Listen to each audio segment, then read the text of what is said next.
So I'm going to show you guys another final clip for today's process, which was replacing the garage door, the lathing process, which will be the paper and the mesh wiring. After that, they can apply the stucco.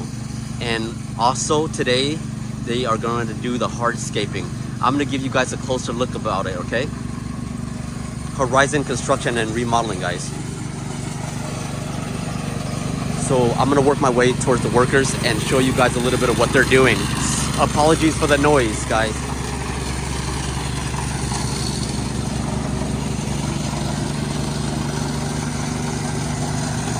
So they're wetting it and laying down the groundwork so they can apply pavers and artificial grass and hardscaping.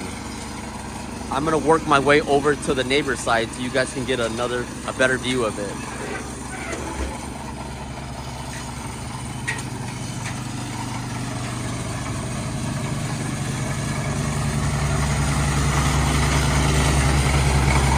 And there you have it, guys. So the side of the house is done.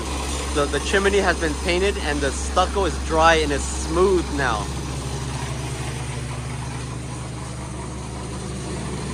So like I said, today the garage door was replaced and they're working on the hardscaping. They should be done with it this week. And the front fascia will be done as well. Stay tuned for the follow-up video for this house, guys. Fountain Valley, California, Santa Carlotta Street.